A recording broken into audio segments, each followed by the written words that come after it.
Today, I want to speak with you about becoming an independent travel agent or travel advisor. So, this video is going to tell you about the types of clients you'll encounter and assist you with selecting a host agency. So, you may have heard me advocating for the use of travel agents because I do think they're an untapped resource. And then you may have heard me tell you how to become a travel agent. And that's because I'm just here to educate you on all aspects of travel. So if you want to be a travel agent, I want to help you do that. And if you want to use a travel agent, I'm willing to help you do that as well. I actually am an independent travel agent, but I do only book for close friends and family.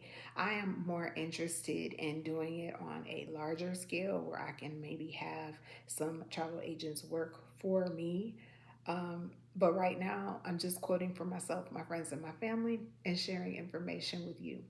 So, the very first thing I want to tell you about are different types of clients that you may get. So, you may get the indecisive client that has no idea where they want to go. So, they'll tell you just somewhere warm, maybe Mexico, maybe Florida, maybe South America, maybe Hawaii. But I don't want to be on a 6 hour flight or a 3 hour flight. And my budget is $1,000. You'll get that. And you will more than likely have a form that you'll have clients complete so you'll know what they're looking for before you even start to quote them. But this is just a small example of the type of client that you'll have. You may also have that client who's going to contact you every time they think about it. So you may book a room for them because they'll tell you that they want to be near the airport, and then they'll call you back and say, I've been looking at pictures or commercials and I want to be on the beach. I want to be near the beach. I want a balcony. I want the sand to come into my room. You'll get that. You'll get that unrealistic person, and then you'll have to redirect them. That's a very realistic type of client that you'll get. Or you'll get one that wants to communicate with you nonstop. They want to be emailed, they want to receive text messages, and then at the end of the day, they want to recap over the phone for a couple hours. I've had that before, and there's no amount of commission you can pay me to deal with that. You would literally have to retire me to deal with something like that. So that is kind of how I determine how I wanted to run my client structure and why I just want to deal with friends and family. So I want to tell you about that so you can have or you can make an informed decision before you decide whether or not you want to become an independent travel agent.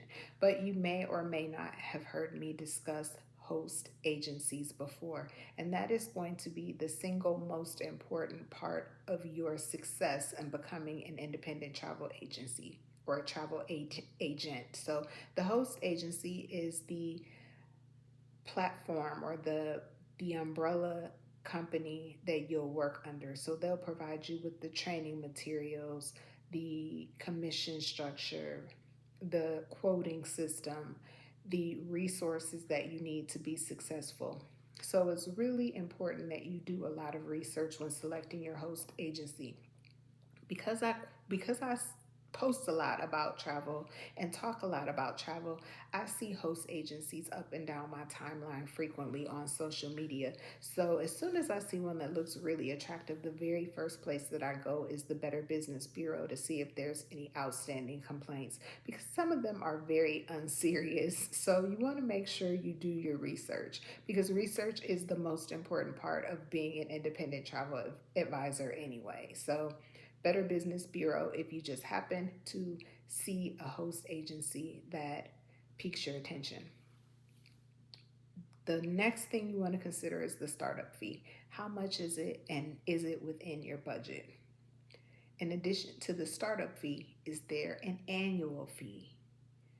That's important to find out because that varies. It can be zero, it can be a few $100s, it can be $1,000 or $2,500. But either way, you have to determine what that annual fee will be, what that startup fee will be, and more importantly, is it refundable?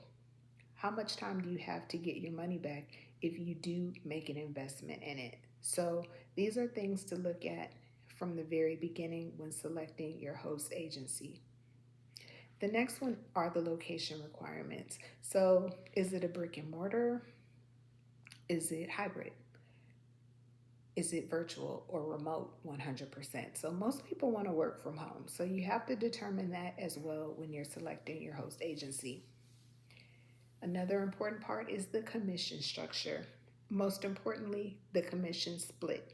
So, what portion of your commission will the host agency take? So, before they disperse a commission check to you, they're going to take their portion because they're providing you with everything that you need to be a travel agent. So, you want to find out what that split amount is.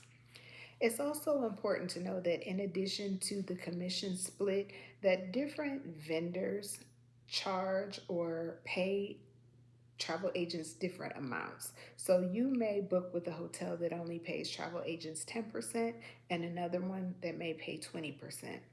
So that's important to know too once you get started.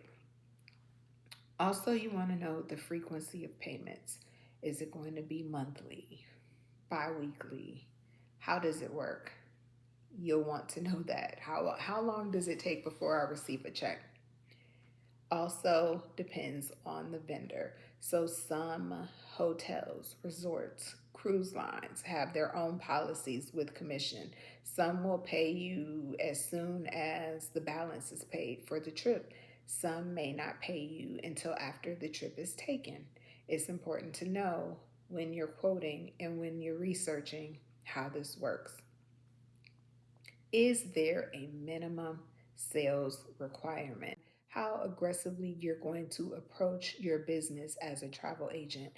For me, because I'm only doing it for personal travel and leisure, I don't want a minimum sales amount. I just want to be able to quote when I want to quote. If I pay you my money for the year, then I want to quote at my own pace and my own level without any requirements. So it is important that you know what that is prior to committing to a host agency. Agent rates, something that I've talked about before. Do they give discounts to travel agents that work for them? If the answer is yes, tell me about them because I may want to work with them. I want a discount when I'm booking my personal travel, and some host agencies do provide that. Familiarization trips. I want those too. So, those are the trips that they send independent agents on for the purpose of educating themselves so they can educate their customers.